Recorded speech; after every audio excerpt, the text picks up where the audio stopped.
So the session is on engagement with RTE on its annual report for 2017, the Independent European Broadcasting Union Peer Review Report. So I wish to draw your attention to the fact that by virtue of Section 72L of the Defamation Act 2009, witnesses are protected by absolute privilege in respect of their evidence to this committee. However, if you are directed by the Chairman to cease giving evidence in relation to a particular matter and you continue to do so, you are entitled thereafter only to a qualified privilege in respect of your evidence. You are directed that only evidence connected with the subject matter of these proceedings is to be given. You are asked to respect the parliamentary practice to the effect that where possible you should not criticise or make charges against any person, persons or entity by name or in such a way as to make him, her or it identifiable. I also wish to advise you that any submission or opening statements you have made to the committee will be published on the committee website after this meeting. Members are reminded of the long-standing parliamentary practice to the effect that they should not comment on, criticise or make charges against a person outside the Houses or an official, either by name or in such a way as to make him or her identifiable. And I remind members and witnesses to turn off your mobile phones or to switch them onto flight mode.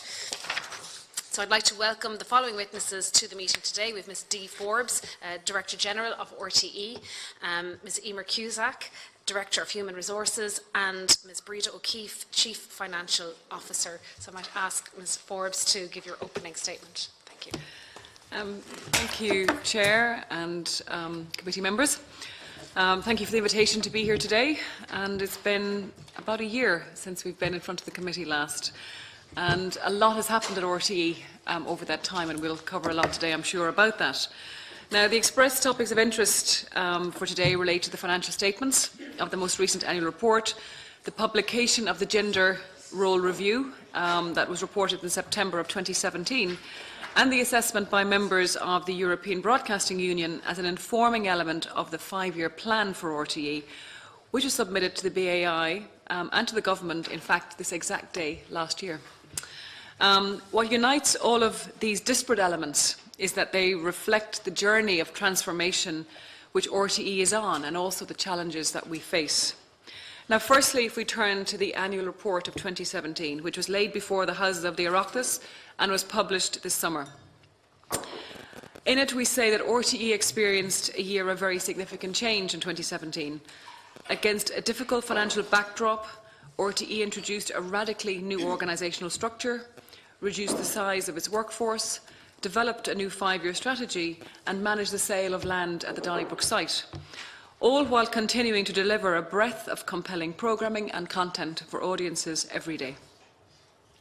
With overall 2017 revenues at the same level of 2016, albeit assisted through reduced operating costs, RTE returned a lower operating net deficit of 6.4 million in 2017 compared to the previous year of 19.4 million. There were a number of exceptional events in 2017, and as a result, RTE recorded an overall net surplus after tax for the year of 42.1 million. This included a net gain after tax of 78.5 million from the sale of part of the Donnybrook site, and after deducting a large restructuring charge of 29.6 million. The net funds that were released from the land sale will be redirected to assist the organisation's wider transformation priorities and will be used in a couple of areas. Number one, as finance, to finance the organisational restructure, to invest in capital, as RTE has significantly fallen behind in terms of essential capital expenditure, and we need to keep pace with media and technological change. This has also been cited in a range of independent reviews. And also, a portion of the proceeds of the land sale has been used to reduce the level of RTE's bank debt. Of the 216 million total licence fee collected in 2017, 186.1 million was received directly by RTE. This represented an increase of 7 million, primarily due to an allocation of 6 million funding from the Department of Social Welfare announced in the Budget 17, which was part of a reversal of funds that were cut as austerity measures in 2010. And RTE welcomes the further progress made in this regard in Budget 2018. As you are aware, in order to minimise the burden on the taxpayer, RTE is also obliged to support its public service provision through commercial activities. RTE's commercial revenue in 2017 was €151.5 million, €6.7 million less than 2016. Now, this was indicative of Brexit-related impacts, including currency depreciation and investment uncertainty in the ad market, as well as a decline in the overall commercial market in this country. The outlook for this year and for next remains very challenging, and the fact that there are now 55 opt-out channels active in the media marketplace here will give you some sense of how competitive the Irish market is for Indigenous broadcasters, to say nothing of the digital advertising revenues which continue to migrate to the likes of Facebook and to Google. Now, notwithstanding all of these financial challenges, RTE continued to deliver for audiences across all services, broadcasting the most watched home-produced television programmes, attracting over 1 million listeners each week to our radio services, and RTE News and Current Affairs continued to deliver the most trusted and comprehensive news service in the country. On the review of role and gender equality, addressing diversity both on air and within the organisation is one of the stated objectives of the new strategy. Now, as a means of assessing role and gender equality within the organisation, RTE commissioned Kieran Mulvey, the former Director General of the Workplace Relations Commission, to conduct a formal review. The resulting report contained a number of findings and recommendations, but overall found RTE to be both a fair and equitable employer, with good terms and conditions of employment for its employees. The review found that RTE equals and in various cases exceeds national policy objectives and targets for gender-related employment. The review found that the pay differential at RTE overall shows a disparity of approximately 4%, which is significantly less than the national average of 14%, as quoted for the economy as a whole. And the review finds that little evidence exists in the main to sustain any substantial argument that RTE discriminates in favour of either gender. Now, the review found that at the level of gender and pay, RTE is both a fair and equitable employer, with good terms and conditions for its employees. The review also made a number of constructive recommendations, including the need to streamline a legacy system of too many and too complex professional grades, and that RTE needs to widen the context of its recruitment profile to include more diverse ethnic backgrounds. We continue to work through these and many other HR-related transformation projects as part of the broader programme of ongoing change within the organisation. Now, moving on to the EBU peer review. Now, considerations for the future are inherent in good strategy process, and this meant that all aspects of our business were put under scrutiny and review in preparing for our strategy. To assist us in this regard, RTE invited a number of different members of other European public service media organisations to conduct an informal assessment of the organisation in terms of how it functions, what it delivers, and how it could better align itself with international best practice, and to challenge its understanding of public service values.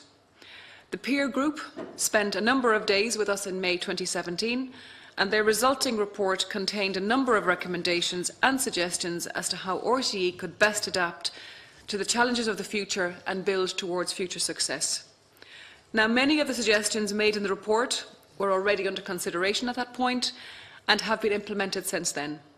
While the report did indeed include many constructive suggestions for improvement, there was also strong praise for much of what RTE was already doing, not least of all the passion and professionalism of its staff.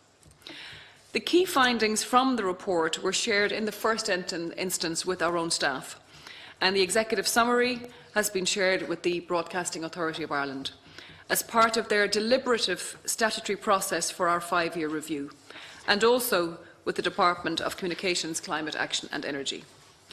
The BAI have concluded their own assessments in that regard, and we await the response from Government to their assessment of our own submission and the recommendations of the BAI. Once the Government has formally responded to the BAI's report and recommendations, its response and all the relevant documents will be published. As per the last 5-year review process in 2013, Once this deliberative process concludes, RTE will publish our own 5-year strategy and the EBU report in full, with appropriate redactions for commercial sensitivity. And last but by no means least, I would like to take this opportunity to formally put my thanks on the record for the consideration given by this committee to the matter of public funding, as reflected in the committee's own report published in November of last year. The report reflects a substantial level of research, international benchmarking, engagement with various stakeholders, public consultations and your own deliberations on this important subject. It is a comprehensive assessment of the current position and it contains many cogent solutions.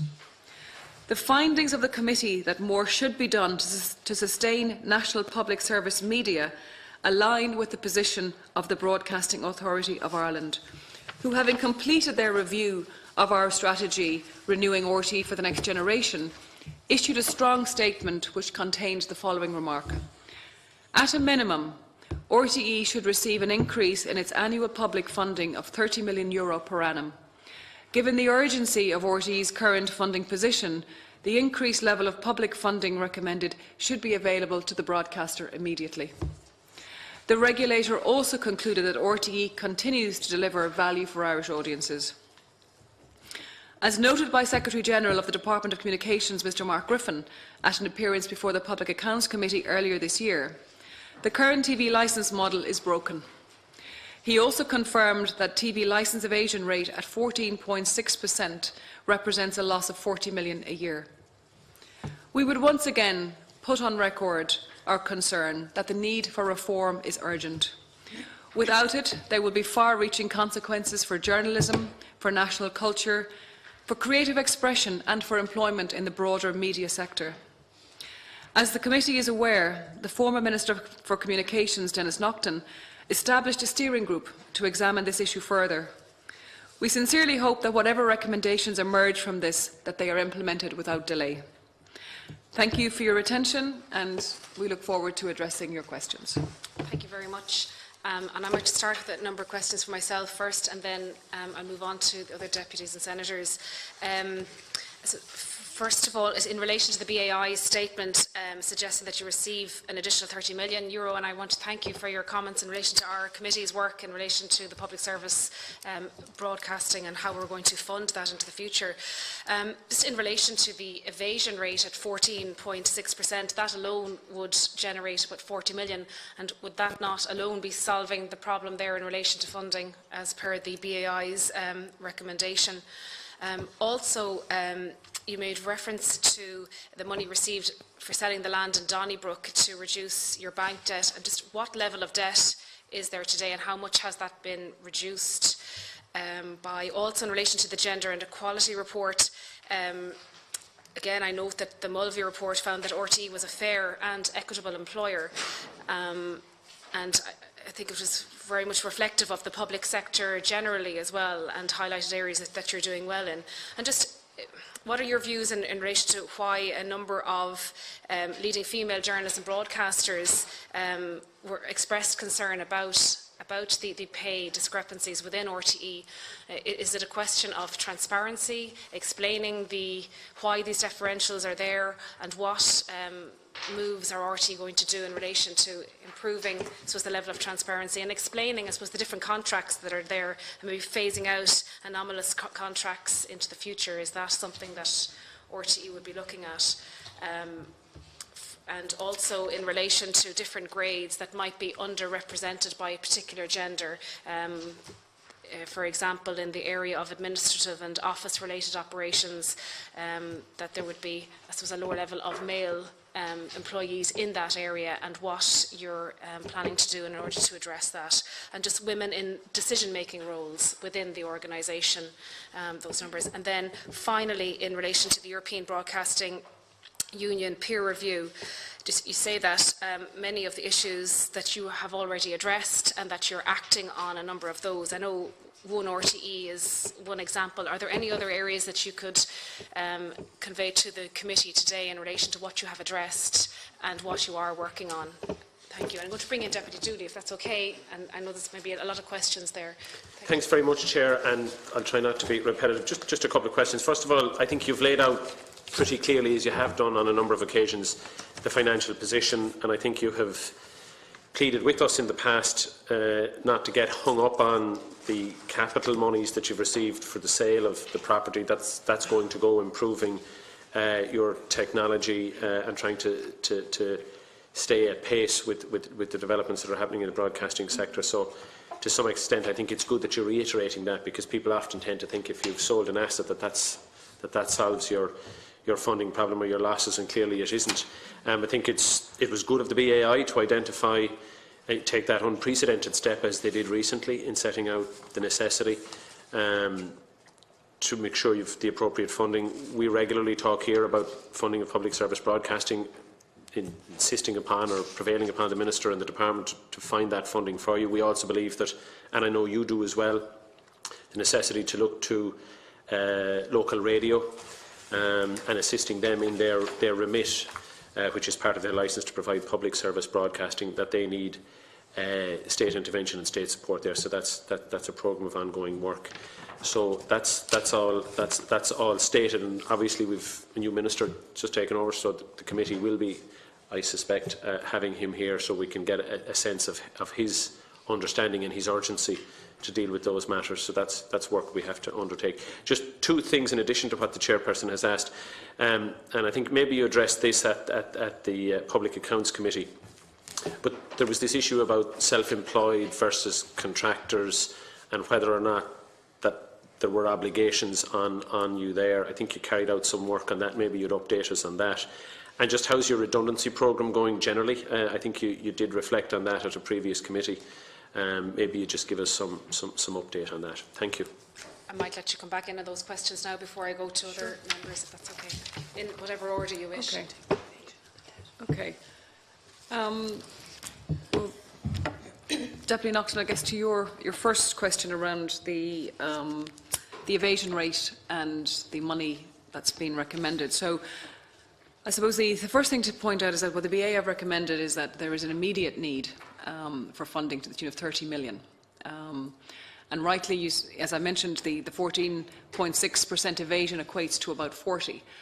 In an ideal world, everything would line up and the evasion rate would be tackled and we would get that money. But I think we have been talking for some time about the need for reform, and recognise that for that reform to happen in terms of the collection of the licence fee is probably going to take some time. So the BAI is saying that this need is now, it's immediate, and that really there isn't time to wait for reform that would in turn hopefully generate that additional income. And that, I think, is referring back to the unprecedented nature of the statement, that it was funding is needed now because RTE is in a crisis situation. So that's the difference, I think, in the position. And we've said this for some time, and there's also, I think it's important to say, there's additional money that is not being collected through the whole no TV homes piece, so homes that are claiming not to have televisions, because the current licence fee allows homes that are watching the RTE player online to not pay a licence fee. That's a further 15 million. And I think the other thing that's important here is that the urgency of that money would also help the industry, because if we were to get that money immediately, that money would go back into the creative industry to secure commissioning for Irish content that in turn would go to Irish production companies and would help us tell Ireland's story better. So again, I think our urgency is also reflected in the industry. And many, I'm sure you have spoken to, have been discussing and just talking about the fact that our commissioning levels to Irish production companies have halved over the last number of years. We were spending 80 million on commission programmes, we're now spending 40. So again, I think that again is reflective, the urgency is reflected to us, which in turn is reflective of what's happening in the industry. So I think that's the difference there. Maybe I'll ask Breda to talk to the land sale and the debt and pieces around that. And also, maybe just to finish off the point as well on evasion, while the evasion level is currently 15%, it's not, I suppose, conceivable that that would go to zero. Throughout Europe, the rates in the UK are probably 5 to 6%. Some of the Scandinavian countries is in the lower percentages. So while the evasion itself is 14, 15%, there is really, very few countries have it at 0%. So the pot there is probably closer to 20, 22 million. Just on the bank debt, and Deputy Dooley, I welcome your comments and your reaffirmation, I suppose, of our own decision-making process around the land sale. The land sale, we have clearly said from the outset, is very much to enable RTE to restructure itself, to invest in capital and to strengthen its own balance sheet and capital structures and invest in the future. So we very much welcome your comments in that respect. The land sale proceeds in the first instance were used to repay bank debt, 10 million of bank debt before the end of last year, so that's in our accounts. At the end of December, our bank debt was 49.5 million, so it's still quite high. But we did reduce it by 10 million directly from the land sale proceeds.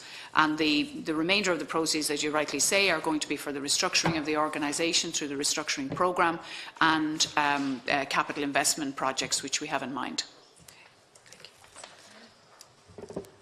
In relation to gender equality. Okay, yeah, gender equality. So, again, if we go back to September when we commissioned that report, first of all, I suppose it came on the back of a lot of controversy coming from the BBC.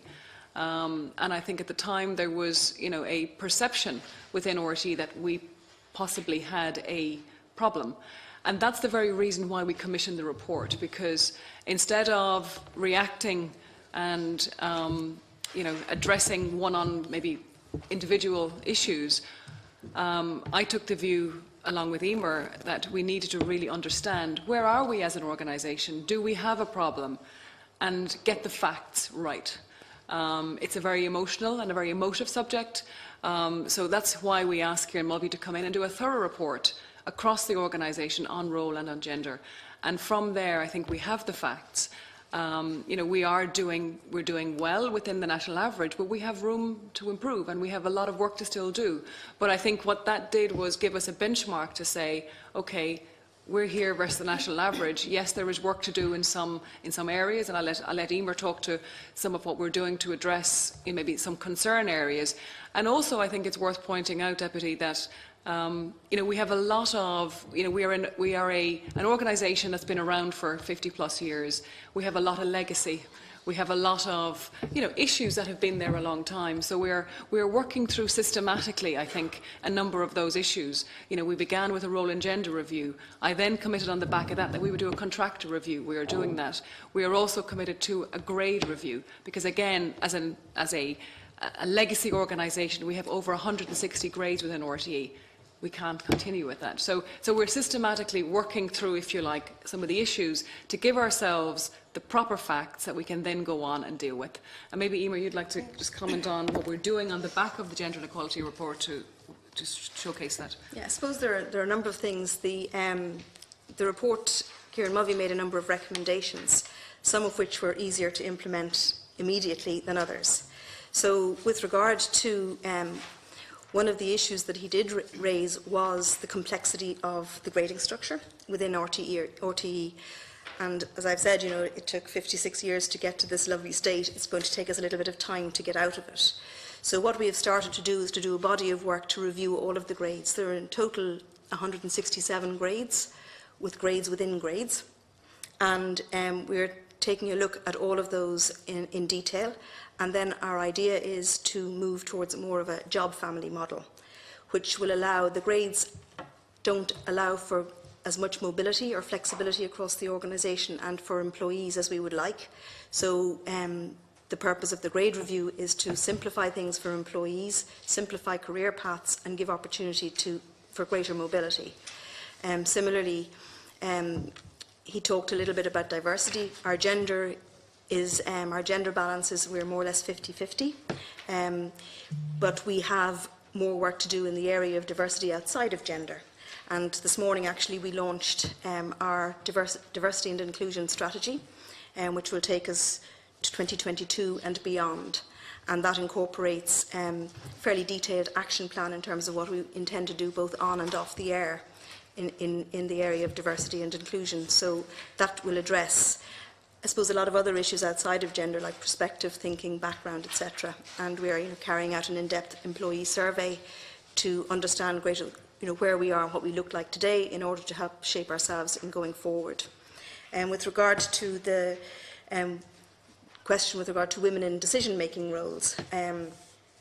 Last year, I think in the Ciarán Mulvey report, we were in a situation where we had 68% male, 32% female. So 1 year later, September to October 2018, it is now 39% female, 61% male. And that's through, in the main, internal competition. So we continue to work to improving that balance where opportunities arise. We do have areas in RTE which, not unlike a lot of other organisations, which have a preponderance towards one gender or another. And you mentioned administrative employees. Similarly, would go for some of our engineering type where they do a lot of shift work. That is going to take us a little bit longer because we're not doing a huge amount of recruitment. The majority of our recruitment is internal. But what we would hope in the medium to longer term, as part of the diversity and inclusion, that we open up our policies a little bit more to be even more inclusive, which should help kind of maybe change things a little bit. But that is a more medium term plan. And I suppose in relation to the whole transparency, and that maybe explains, because as you say, when the story broke, there was a lot of concern expressed in relation to that, and in order to explain why there is a pay disparity there in relation to different grades, maybe some of it is historic, maybe people are working different hours, and are you going to look at anything around that? I think transparency is, I suppose, key to this, to understanding why people are earning particular salaries. Yeah, well, I think that, again, much of it is down to legacy issues in terms of how grades have built up over time and how different roles have morphed into other roles. And, we have an employee base of almost 1,800 employees, most of whom are governed by grades. So I think in the new model, because grades are tied to union agreements, etc., so in the new model, we would have, I suppose, greater simplification and I suppose greater transparency because there will be less to look at. Yeah. Deputy Dooley, your question was answered, I think, was it? Yeah, just the numbers in terms of getting the kind of redundancy that you'd expected, and that I think you did get the self-employed piece. Yeah. Okay. Yeah. Sorry, was there another? There was. The EBU question. Yes, thank you. Yeah. So again, there's the EBU report, which was a voluntary request on our part to get some benchmarking and to get some guidance for the future. Set out some really good recommendations, and all are in train. So to give you an example of a few of them, I suppose the first thing was around internal culture, and they talked about. One of the recommendations was, reconsidering project management to bridge the gap between announcing the new vision, go for a strong training plan and change management policy. So as we're going through such a transformation right now, we've put in place a number of things. We have a change management leadership group, for example, that are representative across the organisation. They're meeting on a regular basis to sort of drive the change agenda, and they are also working very, very closely with employee groups to I suppose really talk about the change, but also to keep their ears to the ground as to what's happening there. The other area, I suppose, that's really important is just communication and talking to the staff, because again, during a change process, there's never enough communication, and I think that is something we have worked really hard at over the last year. We've set in motion a number of focus groups and work groups. We have a group of 141 people across the organisation where we checked in with to get some views on, and we check back with them regularly. We have increased our communication on the hub, for example, which is our internal website. Again, this morning, as Eamon said, we had the launch of our diversity and inclusion policy. So a lot more communication, just trying to, I suppose, help the staff understand what's happening, and also, importantly, get feedback the other way. We have a feedback loop, via email as well. So a lot going on there. The structure piece was very important. That came across loud and clear in the EBU report that, RT had a siloed structure, and absolutely it had, and it was a structure that served us well for many, many years. But in an industry that is now dependent on collaboration and utterly dependent on understanding the audience, we have changed that structure. And the structure is now much more reflective around audience and content. So we're putting the audience at the heart of the organisation and the content together as well. So we are now thinking about, the audience as an audience first, and distribution mode second. So the old silos of TV, radio and digital are breaking down. Are they broken down yet? No, because it takes a while for a structure to bed in. But I think the early signs are really good. We're getting some great cross-thinking across the organisation. We're getting projects that would never have happened 2 years ago happening. I'll give you an example. On Culture Night, for example, typically at Culture Night we would have had an event that would have been a radio event. This year that was streamed, on the player, it was on radio, and there was a great live event, in Collinsbarrack. So what we're seeing is a real sort of transferal of ideas across the organisation, and the organisation working, in tandem on ideas.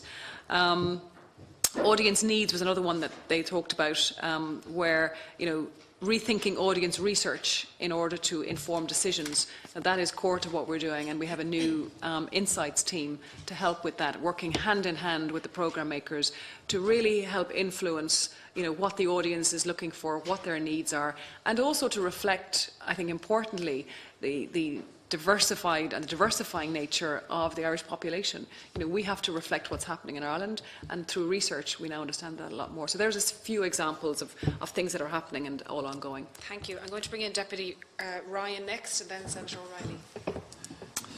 Thank you very much indeed for the report today. I'd have to say it's been very frustrating, I think, for this committee, in the sense that we did commission, I think, what was a very good report, which we had hoped, I think, would give the government cover to make some necessary decisions with regard to funding of all media. It's not just RT, but I think our intention was very much to try and provide support for Irish media, because, as we all recognise, Irish media, local media, is under real threat as advertising revenue goes to largely international organisations. You mentioned the likes of Facebook and Google in your own presentation, Netflix and others. So it's been deeply disappointing. We've been unable, I've certainly been unable to get an answer from the Taoiseach or the former minister to get some sense of what their response is. I don't think the 8 million was it that in this year's budget does that. And I think our concerns were only added to by the Broadcasting Authority of Ireland, echoing them again this year, but seeming to be ignored, just to say that at the start. Can I ask a question? Can you give us a figure for projected commercial revenue for 2018? You must have a sense at this stage what the end of year outcome is going to be. If it was 151.5 last year, do we know what the figure? What's the estimated figure? Because it does inform, the urgency or otherwise of the political decisions that have to be made. I'd be also interested, I was concerned when I must admit I was deeply concerned when you see the capital windfall, in effect, if there's only 42 million left of it, and how much of that, or say, what is the projected further cost of restructuring, given that there was already a 29.6 million restructuring cost? Have you any estimate of what the next restructuring cost would be, and what the minimal capital investment requirement to, I presume it's on things like digital technologies, new studios or whatever, but can you give me an indication of what those figures are, just so we have an understanding of the financial situation?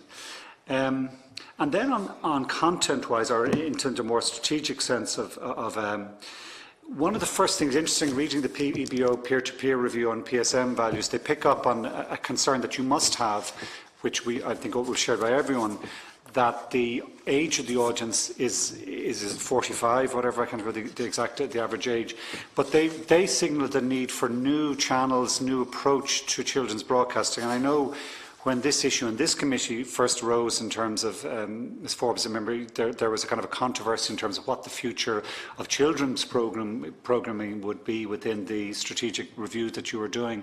Can you just give us any update on what the plans are for children's television or radio, or indeed other formats?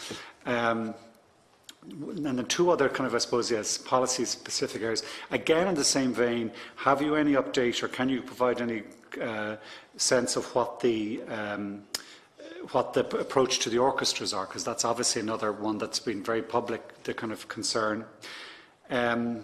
Third one of these specific area-specific ones, I know you mentioned there, Ms Forbes, that the investment in independent broadcasting, and that's why RT is important, not just for RT, but for the wider creative industries in this country, is down to 40 million. As I remember, that's the bargain basement. You can't go any lower under legislation written in 2009. what happens if you're, but I presume that legislation maintains you have to maintain that figure, but is there any, if you run into further financial difficulties, is there any risk to that spending? And the last one, it's a very small one, but I think it's not insignificant. Can you give me some indication? You mentioned in one of the papers we have here, the research reports, about the GAA rights overseas. Is there any indication of how much revenue that's bringing into RTE? Because I've always been of the view that that is not necessarily was part of a continuation trend where GAA has been privatised effectively in terms of Sky getting the rights and so on. I would just be interested if you can give any indication of what the figure is. And last question, sorry for all the questions, but in terms of gender equality and in terms of indeed equality for all, can you give me, I was reading the figures in terms of pay and all these different rates. Can you give me an indication as to whether you have, what sort of family-friendly arrangements you have? What's the possibility of someone taking sabbaticals, of going part-time working, not just because they might be a contractor, but because there might be a time in their career when they want to spend, either mother or father, spend time with children? There's lots of statistics around pay. What sort of flexibility do you have for parents within RTE? I was going to go to other members, but I might let you come in on those because there's a lot of questions there. Thank you, Deputy Ryan. Okay, let me start off with the commercial income, and then I'll pass to Breda for some of the costs of restructuring, and we can go from there. So in terms of commercial income, well, first of all, the marketplace here in Ireland is behind year on year. We expect, when I say the marketplace, I'm talking of traditional marketplace now, which would have been TV, radio of old, let's say. And we're expecting the market to be down, a few % this year. Indicators so far this year have been, I would say, not as good as we would have liked. Again, because I think the Brexit impact continues. Some of the big advertisers that plan their media out of the UK, like Mars, like Unilever, Procter & Gamble, they are feeling the pressure in their UK business, and as a result, Ireland gets affected. We're also seeing the car market in particular being very cautious in their advertising because they're being hit with the sterling impact. So, we have some very big months to come yet on our commercial income. October, November and December are significant for us. So we don't have the final number yet, but I would expect the number to be behind last year, so apologies. And the counter to that is that the world of Facebook and Google, etc., continues to increase. Now, while we don't play in that marketplace, we are about to launch our new player. The RTE player has been, the new player has been in development for almost 2 years. And, that first of all will be a much more pleasant experience, let's say, for the user and for the consumer, because the front end is a much better design. But also, we are hopeful that the ability for us to earn revenue on the new player will be forthcoming, because this is the area that advertisers are looking for. They're looking for environments where they're looking now to plan across all audiovisual content, so it's television and then digital as well. So we're hoping that we'll be able to do more on the revenue side, but it's a worrying trend that the traditional, if you like, broadcasters, the newspapers, even Indigenous radio is having a difficult time at the mercy of Google and Facebook. So Breda, do you want to maybe cover the in relation to the restructuring, you rightly point out that there's a charge in the 2017 accounts of 29.6 million for restructuring, and that was really, we made provision as part of the overall restructuring that we were projecting to reduce overall staffing levels by between 200 and 300 staff. That was the provision we made, so that's included, that entire amount is included in that 29.6. Our voluntary severance and early retirement schemes are entirely voluntary, so we don't know at the point of time when we launch them who's going to accept them, whether or not we can allow them to go with the pressures on the resources in the organisation. So the provision we made was based upon a projected level of between 200 and 300. So that is our overall provision and what we estimate to be the total cost of restructuring. At the end, at the moment, we have approximately, I suppose, around 150 people have voluntarily left the organisation under, as I say, the early retirement and the voluntary restructuring scheme. In terms, you also asked, Deputy, in relation to the minimum capital investment. We have, and we've said this here before, we have been under-investing in capital for a number of years. Our depreciation level is around 14 million. So, on balance, you would expect that level of reinvestment to 14 million each year, that is. You would expect capital investment to be of that order of magnitude in terms of normal replacement. Unfortunately, due to our financial situation, we have really been curtailing our capital investment for the last number of years to about half that level. So that is not ideal. Now, the land sale enables us to rectify some of that, and I would say we still are, as Director General said, we're still in catch-up mode there. We would anticipate investing somewhere between 30 and 40 million of that in capital.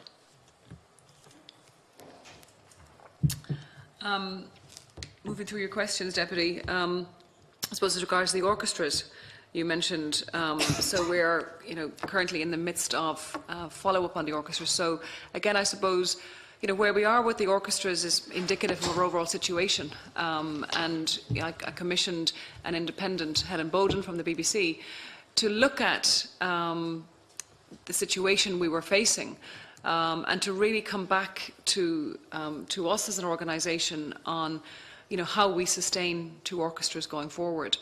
And Helen Bowden came back with a very thorough review on, first of all, I think the need for orchestral provision in this country and the need to sustain two orchestras.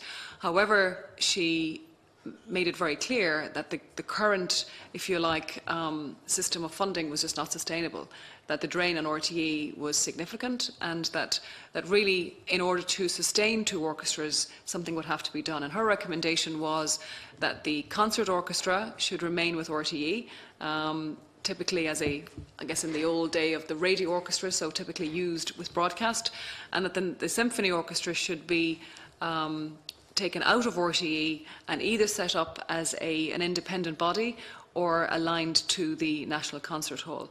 Now, since that report happened, there's been much debate, discussion with our own department and the Department of Arts, and it was recommended by both departments that the National Symphony Orchestra should be aligned to the concert hall, and that we are now undergoing, if you like, the mechanics as to how that will happen. It was also stated importantly that in order to, I suppose, fund that an extra approximately 4 million would need to be allocated to the Symphony Orchestra to have that happen. So all of that is underway at the moment. There is a working group in play to look at how this will happen. And I think importantly that there is a recognition on all parts that we need to sustain the two orchestras. It will take some time to work through that. And in the meantime, we are, of course, working closely with the orchestra, with the concert hall, and with both departments to ensure that the provision of orchestral services are maintained throughout this period. And as I say, a lot of work just ongoing on that one. The other area you mentioned was around our investment in children and in local production. So our children's spend, if you like, has been severely curtailed, I would say, over the last number of years. Back in 2008, we were spending 16 million on children's programming. In 2008, sorry, in 16 we were spending 6.5, and that really is not. It's not good. Nor is it where a public service broadcaster should be. But again, we were faced with some very difficult choices. Now, what we have been doing in the last while is that we are working differently with children's content, in that we're commissioning out all of the content. So we're working very closely with the Irish independent sector, if you like, in ensuring that the content that we are commissioning is coming from the country, and particularly, I guess, the animation sector, which is so strong in this marketplace. We have been doing a lot of work with that sector. So that's where we have been focusing our efforts. We have recently appointed a new head of young people's, and she is currently working on her strategy to ensure that we are where kids are in particular. Again, our player is going to play a significant role here, because we need to sort of recognise that children are consuming content differently. they need to see content when they want it, where they want it, and they're not sort of defined by schedules. So again, our new player will allow us to have a dedicated area for children that is completely children friendly. It will have parental controls, etc. So again, I think we will see here in this space a lot of activity happening on the player for children, because that's where the children are going. So it's an evolving strategy, Deputy, but it's one where we are spending as much as we can in Irish content for our audience. You mentioned the area of, I suppose, family-friendly working. Eamon, do you want to take that one? Yeah, just, I guess we're a 24/7 business, 365 days a year, so there is a fairly high degree of flexibility built into the business model as it stands, because we have people working, as I say, 24/7. But our policies are designed to afford flexibility. So we do have part-time working, we do have reduced hours, etc. So we do have the more or less the full suite of family-friendly policies. I have one last question, if I can, Chair. And you can come back to me with written form on the question about the GAA fund, or how much money comes from that, because it's just a very specific technical area, but I'm just interested in it. But just on the general point, the political point, I was asked the Taoiseach, I think last week or the week before last, in promised legislation as to where we were on this, on funding of broadcasting in Ireland. And I think he said that you had just been into, or RT, I presume yourself, Ms. Forbes, and others, the Chair, I presume, had been in to meet the Taoiseach and I presume the Minister. I know that there was a steering group set up to look at the licensing issue. I know that there's another working group or steering group looking at the EBU report and the BAI report. Was there any sense, or do you have any sense from government as to when there going to be some resolution to the question as to what the future funding mechanism, particularly in regard to the licence fee, is going to be? Do you have any timeline as to when that steering group report will come in regard to our report and the BAI report and the EBU report, and where just about everyone knows that the current system is not, on a whole range of bases, is not sustainable. It's not even sustainable politically to allow 14% underpayment of any tax, where it just undermines public confidence in the public funding system. When are we going to address that? When do you think when did you get any sense in the meeting with the Taoiseach as to when that would be resolved? When the steering group would report? I think the new group that has been formed will be reporting back at the end of Q1, is what we've been told, and I think that is being seen as the critical point. Between now and then, we very much hope that we will get a report back on our strategy, for example, because that is with the department and has been for some time. But certainly, the Taoiseach himself said that there was a priority to get this looked at, that the recommendations of that steering group, would be listened to, and that we would then regroup. Again, I think it's worth saying, Deputy, that I was pleased, and we were pleased at getting the 8.6 million in the budget. It's not 30 million, but it certainly will go some way to, helping our situation. And I would hope again that is the start of something. So I have to remain optimistic. You might have an election at the end of Q1, which might put any decision off to Q2, done by someone else. But again, I will say it again, and I said it here last year, and it is critical now where we're at, and we can't go on. And also, I suppose the world that we're in and the industry we're in, we are surrounded by competition who is spending multitudes of millions and billions in this area. And for us, it's actually the uncertainty of our situation is actually proving our biggest Achilles heel, because we're just not doing things that we should be doing. We're having to be really cautious. And we're, I suppose, again, where we're asked to be innovative, we're asked to be forward-thinking. It's very difficult to be that way when you're not quite sure where your next money is going to come from. So there are things that, we would all wish we could be doing, and that we should be doing, quite frankly, as a national broadcaster. And it's that uncertainty is stopping us from doing that. In relation to the GAA rights, if you are submitting something in writing, you might just submit it to the clerk of the committee. Right. I'm going to bring in Senator Joe Riley next. Yes. Thank you, Chair, and welcome to our guests. And to say at the outset that I'm personally a very strong believer that we should very adequately and very comprehensively within normal budgetary parameters fund RTE. We need an independent, successful national broadcaster, and I think there's a great sentiment to RTE in the country, and it's one that I share, and we're very proud of RTE and we want to keep that. So I don't think there's an issue around that.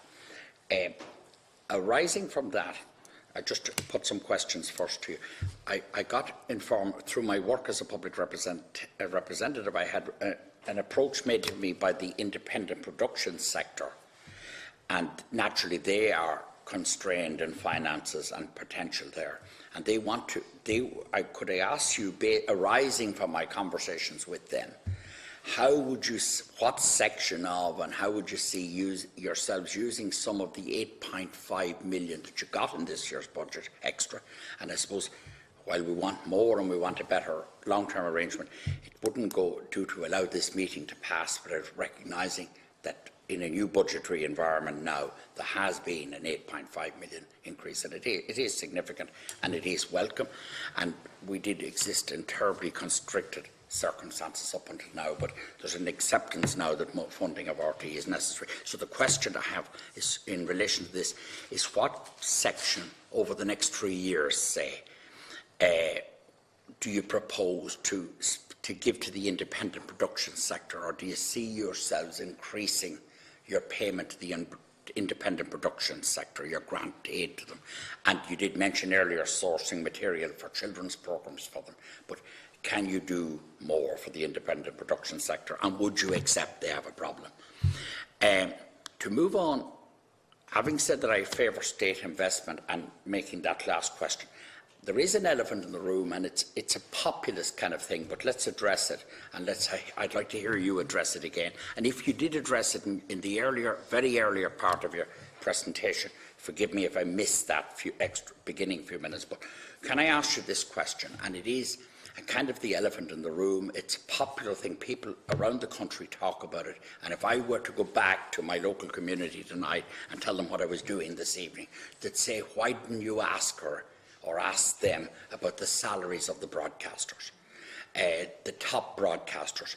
And I personally recognise that you can't have high-quality broadcasters and pay them peanuts. But I suppose the question arises, do you think the salaries are proportionate? Do you think the salaries are necessary to attract the best people? Do you see a drain of the best people with lower salaries? Or what? How would you inform us there? And I think there's an audience out there, maybe a misinformed audience, maybe, but there's an audience out there who would like the answer to that and who believe that there is over-amount. It's a constant theme you meet on this site. I don't want to cite individual broadcasters, but they will cite broadcaster X or Y, and they will say to me, what are you doing about that salary, and why is that salary 2 or 3 times a minister's salary, or double the Taoiseach's salary? So that's that one, to ask you about that. Number 3, the evasion. I'm very impressed by your recent campaign on the licence fees. I think you've been doing a very good advertising campaign. It's a very effective kind of a campaign on collecting the extra licence fees. I just hear it in the car, and I think it's good. And I do take the point that 40% is probably relatively acceptable level of evasion. Not acceptable, but I mean it's a normal enough sort of a level. Do you see methodologies whereby that could be increased beyond your very effective advertising? In my view, it's excellent, the advertising on it. I see that you had a drop, literally a 24% drop in operating costs from 2008 to 2017. Could you elaborate a little on the factors that impinged on that, and what level of drop there would be sustainable even in good times? In other words, have you got rid of some pulp or some areas of over-expenditure that you could sustain, that could be sustained? How much of that is sustainable? How much of that was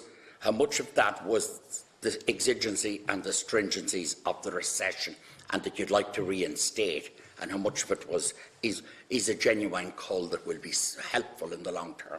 And where are we at on that? I think people out there listening to this will want to know that. But I do welcome the decline, if you like, in the sense that you had difficult budgetary situation and you coped well with it, but I'd like to hear that. Interestingly enough, on the gender equality issue, if you do look, obviously it's a point you're well aware of, but again, if you could comment on the salary bands and the lower salary bands, women are very disproportionately represented in the lower salary bands. I don't need to go through them again. I could read them into the record again, but I don't think that's necessary. We're aware of it. But in the very basic salary levels, you have a disproportionate number of women, and as you go to the top salaries, you have a very, very declining, you almost the inverse or the converse. And of course, that's a source of great concern in any civilised society. And I would want you to comment again on that. And are you confident that you can actually practically and successfully address that in the interim, in the short term? I'm concerned as a country person and as somebody from a border constituency around the whole issue of regionalisation, local media, the news. I'd like you to comment in two ways. I do detect, and maybe I'm wrong, maybe I'm right, unfortunately because of our job, we don't get to see enough television because we're on the road doing, it's the nature of our work, we don't see enough programming, but I get the sense that you are making a concerted effort for regionalisation in your broadcasting, and I would welcome that. I'd like you to comment on that, and do you see that as intensifying, increasing, and could you do more there? And how can that be twinned with a better financing of local radio and community radio? And are there any is there a mutual conflict, an inherent conflict in there? I hope there shouldn't be. I'm very interested in the Tina G, because I think it's done huge amounts for our, for our language, our culture, our heritage. I mean, Tina G is the jewel in the crown from a lot of people's perspective, and it's amazing the number of people in the Gaeltacht, or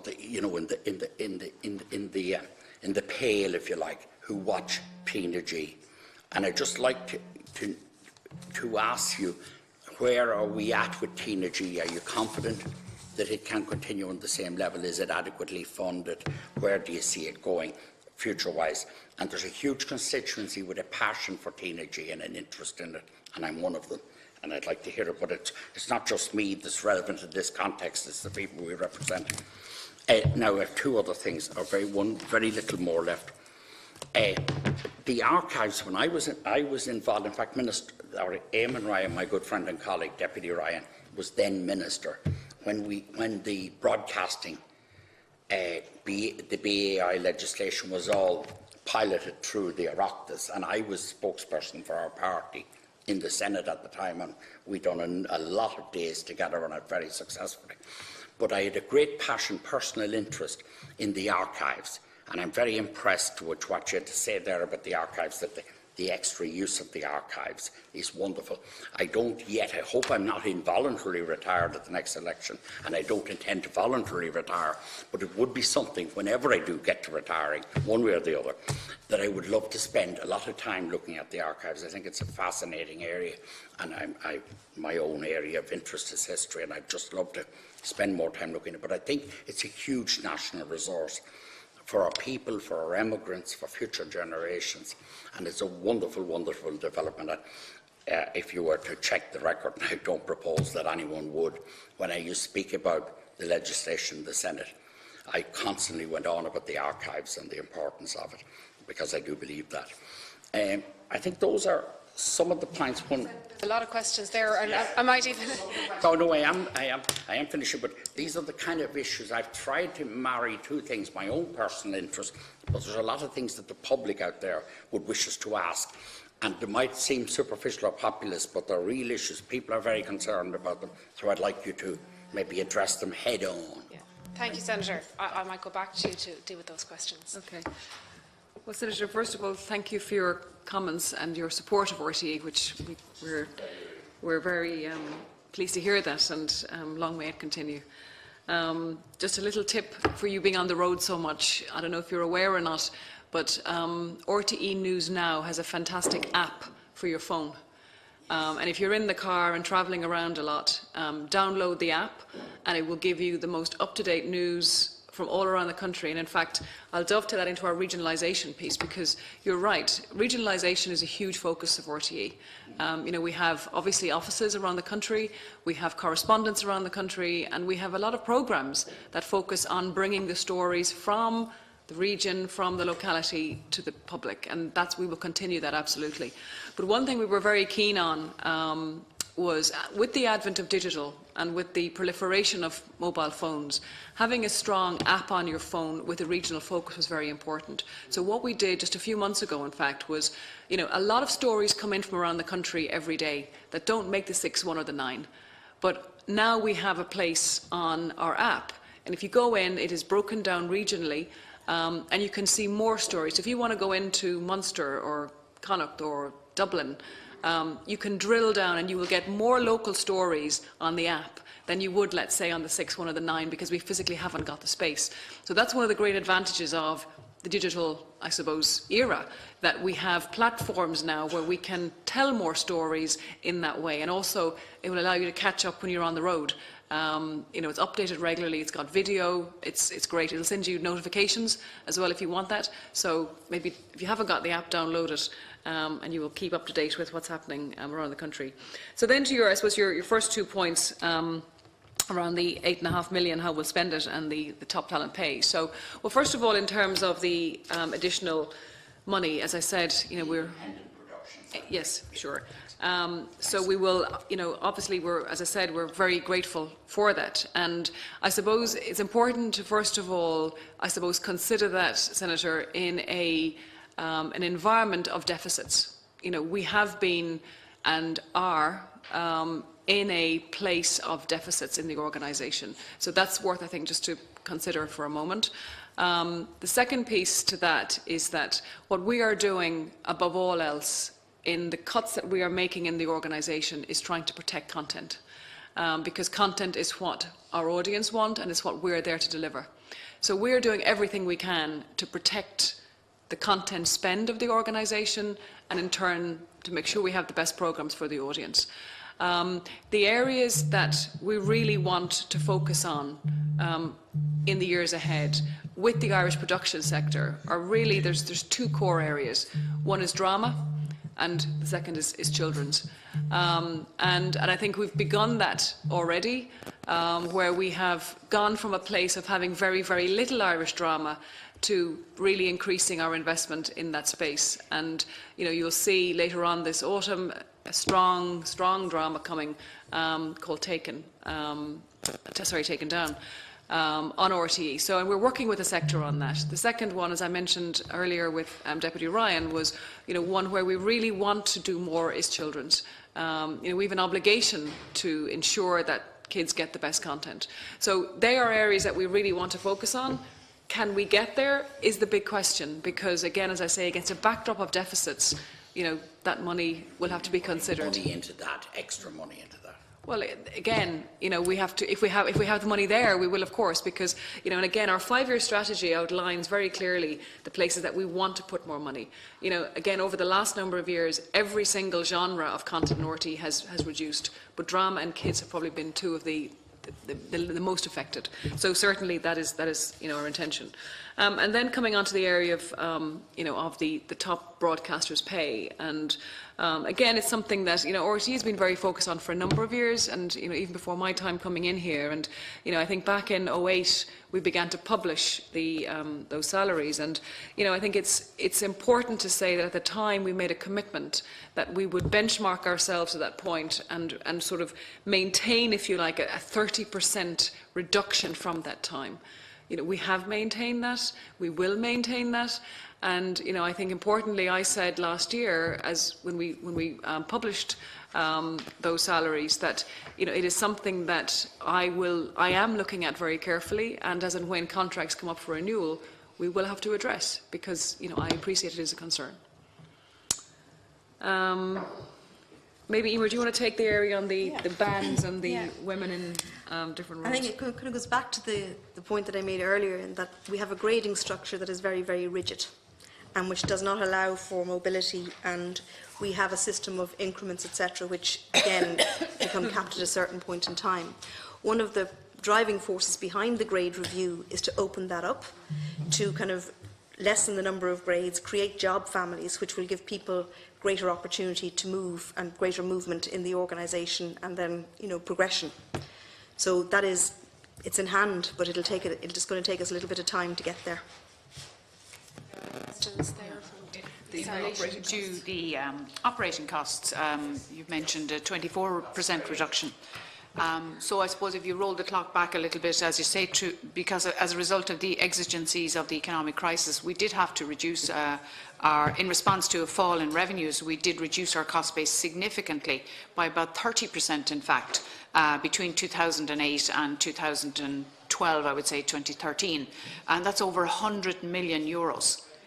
We did that through very significant pay cuts to our staff, averaging between 2.5% and 12.5%. We've since also suspension of bonuses, which are still haven't been restored, and a number of other, we had voluntary exit programmes. We reduced our staff levels by over 400. So there were significant and extensive cuts made at that time.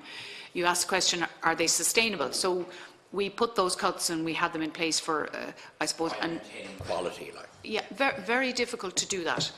There are, you know, in any organisation there are cuts to be made, but I think it's clear from what New Era have said. They did a very extensive report on efficiency levels at RTE in 2014-2015 and found us to have, you know, been above the norm in terms of the levels of cuts that we made. And that there's very few further cuts to be made, and the BAI, in fact, in their recent report have also confirmed that. Is it sustainable? No, is the answer to that, and that's why I suppose the cost base at the moment is 24% lower than it was in 2008. We have restored the pay cuts back to our staff. They have borne that cost for a number of years, and we have restored that. And some of the other cuts, there's quite a significant level of inflation, as Director General mentioned. In order to make good content, you need to spend money.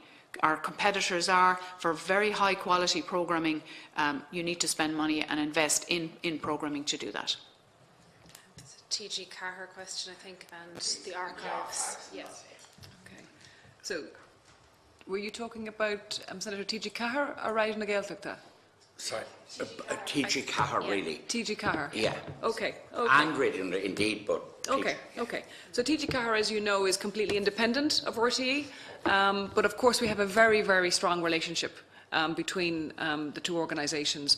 For example, Nuacht we do together. So the Nuacht offering that you will see on RTE and on TG Carr is a combined news service for both organisations. You know, I think the other thing to say is that in the Broadcasting Act, there was an obligation on us to provide content to TG Carr on an ongoing basis of an hour a day, of which the news is a very big part of that. Being very candid and honest with you, sustaining that is difficult given our financial situation. But we have been working as well as we can be, being good corporate cousins with TG Carr to do that. And it is something that we are behind on in terms of that commitment, but trying to work it through. But again, it's another indicator of just where we are financially as an organisation. But as I say, we have very strong relations, between us. Then the archives, again, the archives hugely important to us as an organisation, and one that gives huge amount of I suppose just energy and delight to the nation.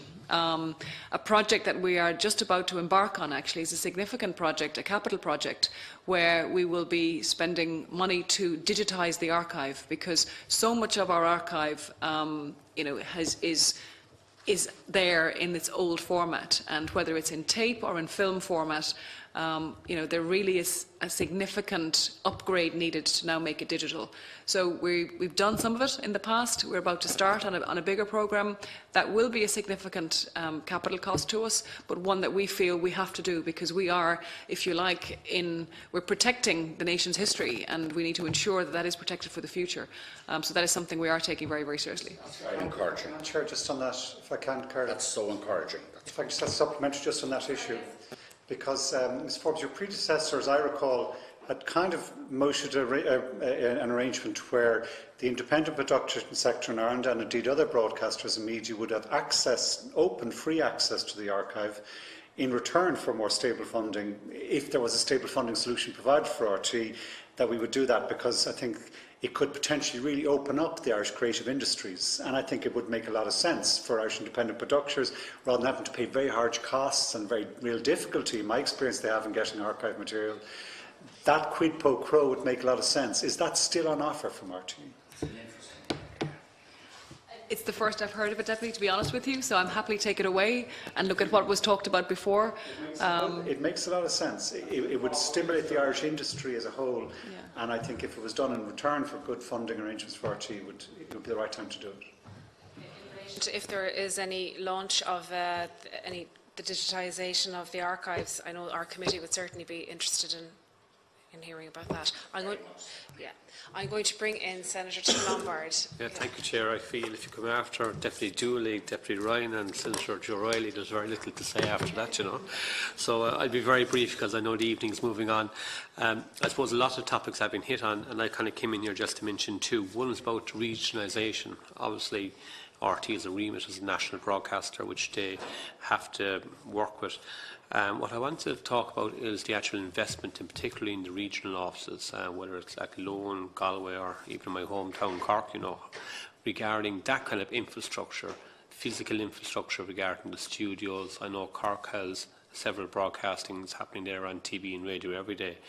But when you look at the actual long-term plan and the unfortunate financial situation that you're in, and the unfortunate uncertainty that the Director General has so eloquently to explain to us here this afternoon, do you feel that the actual regional offices will be the unfortunate hind tit of the actual development itself? Do we have a plan for these major campuses in some places, and how are we going to promote them so they do become, and what they are at the moment, very, very important centres for the region itself? No other broadcaster can do what you can do. No other broadcaster has the base that you have in these regional cities. So there is a slight concern when you take into consideration the financial implication that RT are in at the moment, and how they're going to redevelop and change how these regional networks are going to be all tied in together. So maybe the Director General might give us some insight into her feelings into how those actual offices and major broadcasting centres in the region can be actually developed going forward. And the other issue, because I do realise that the 13 questions that Senator Riley had took up the majority of the questions, is about the children broadcasting and where we're actually going in that space itself. And it's amazing to actually see it, and I can see it at home every day of the week. It's a smart TV, it's YouTube, it's whatever's on, they can flick through, they can move on. And with respect to RT, the RT player never comes into it. It's the older generation who use the RT player. My 8-year-old and my 7-year-old would never venture that way, while they have the ability to look at everything else in between. I feel it's a space that we're losing ground as a national broadcaster, and I think the national broadcaster to come back into that space is going to be a major, major challenge. Unfortunately, you know, the old days of the din and all this stuff, totally gone. It's a new generation out there. So I do have a fear that unless something is done, we will lose that space totally, and we will be bringing in content from every other part of the world, bar Ireland itself. So that strategy is something that I feel we need to really focus on, because the world has changed in 3 years when it comes to smart TVs and everything else that's gone with it. So maybe the Director General could lead us along that path, what she is proposing and how in many ways she can build back the space that we've unfortunately lost. Thank you. Very good.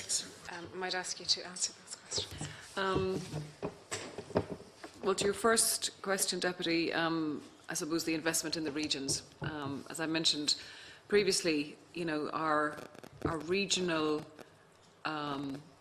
our contributors, our journalists, our studios are hugely important to us. And you will probably recall with my predecessor, in fact, with the seriousness of the cuts, you know, a number of years ago, that the regional studios were significantly affected. And in fact, you know, we moved from, I suppose, having more than, you know, studios to going and aligning ourselves with some of the IT colleges in the local areas, and that has continued. And I think again we've had to make some hard choices. You know, for example, in Galway, just over a year ago, where we aligned ourselves with GMIT. We moved out of central Galway and moved with GMIT to really just be mindful of our cost and to, I suppose, scale back. Now, I'm hopeful that hasn't meant that we're bringing any less stories from Galway. It's just meant that we've had to reduce our costs and be sensible, I suppose, in a front-facing premises versus one that is aligned to the university or to the college. You know, I think there is no doubt that, and Breda, our CFO, mentioned this earlier, that our ability to invest in capital is incredibly restricted. And again, this goes back to just the overall funding place we're in. And there is no doubt that, you know, we would like to do more in these areas, but we're having to be incredibly careful where and how we spend all of this money, whether it's Cork, whether it's Limerick, whether it's Waterford, whether it's Galway. You know, I would certainly like to invest a lot more in those areas, but until we get some security around our future, I don't feel we can put much more into there at the minute, because we're having to make some very, very hard choices. And I think, you know, again, particularly around capital, you know, we mentioned that, you know, we're going to use money from the land sale towards capital projects, but that will be eaten into very quickly. So again, you know, we're trying to be as creative as we can with our existing capital budgets and where we spend that money. You know, will we upgrade technology and will we, you know, ensure that we are operating at our optimum? Yes, we will. But how much more than that will be dictated by our future funding position. Anything you want to add, Breda, on that? No, just to reiterate that we make choices every day around our capital, and if we had, as I mentioned earlier, we have an operating capital budget of around 7.5 million at the moment, which is half where it needs to be. So that we prioritise the capital projects. We don't invest as much as we would like in the regions in terms of capital infrastructure. We have moved, in some cases, as Director General has mentioned, Waterford, Athlone and Dundalk to the Institute of Technologies, but we could invest more capital in the regions if we had it, but unfortunately we're making those choices. Where we're making choices around the archive you mentioned earlier is a significant capital project for us in terms of investing in the technology and the storage platform to be able to support archive and the digitisation of same, and we look forward as well on that for the BAI fund for the for archive scheme there too. But no, I would agree with Director General, we're not investing enough in our capital infrastructure in the regions. And then, Deputy, to your second point around children's broadcasting and, you know, where it's going, and that is the big question. And I think we've all seen it, whether it's through kids or nieces, nephews. The way in which children are consuming media is completely different to when you and I were growing up. And I think this is why we are, you know, right now having a very long and hard look about how we go forward in this space. And, you know, while now, you're right, our main offering is linear. It's, you know, it's either afternoons on 2, it's on RTÉ Junior, and you're right, the player right now is not the place for kids. As we go forward with the new player, I think the area that we are creating there will be more attractive, but you're right, we have to do an awful lot more as a national broadcaster to sort of endear ourselves to children. Now, one thing that is working very well for us is every day during the school day, we have News Today. Now, News Today is a news for kids. It's a lot of schools will record it and next day play it in classrooms and talk about it, and it's, you know, it's about what's happening, whether it's journalism. You may have seen recently a lot of talk online about a particular piece that we did around explaining Brexit to children, for example. You know, went down really well. So again, when I talk to kids, News Today comes up time and time again because I guess the classroom is opening it up. So what we want to do is have more experiences like that. And also, I think the way that we have now changed our organisation, while yes, we have somebody that is responsible for children's output, we're encouraging all of our genre heads across entertainment, factual, etc., to think not just about the adult audience, but about the children's audience, and to make, you know, more experiences for children that come across many sectors. And that is something I'm hoping will reap rewards, but it's something that I think as well we have to recognise that the relationship that we grew up with and the national broadcaster will not be replicated in the future. It just simply can't be, because life has moved on.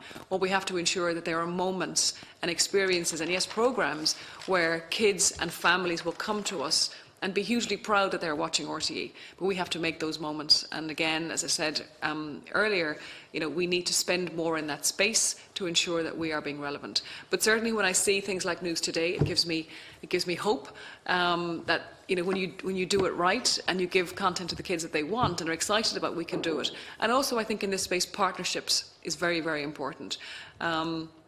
We did a programme recently with the Junior Entrepreneur Programme, which is a fantastic programme all around the country to encourage kids in schools to become entrepreneurs. So we linked in with that, and again this year we will go further with that and have more on air. So I think partnerships, working with educational institutions, working with other organisations to say, well, how can we together talk to kids, I think is also the way we have to go forward. Thank you very much. I think that's all our questioning. And thank you, members, for your excellent questions. And I would like to thank Ms Forbes, Ms Cusack and Ms O'Keefe for coming before us this afternoon. It's been a very worthwhile engagement. It's proposed that the committee will publish the opening statement received to our website. Is that agreed? So the joint committee is adjourned until 2 p.m. on Thursday, the 25th of October 2018. Is that agreed? Great. Thank you very much.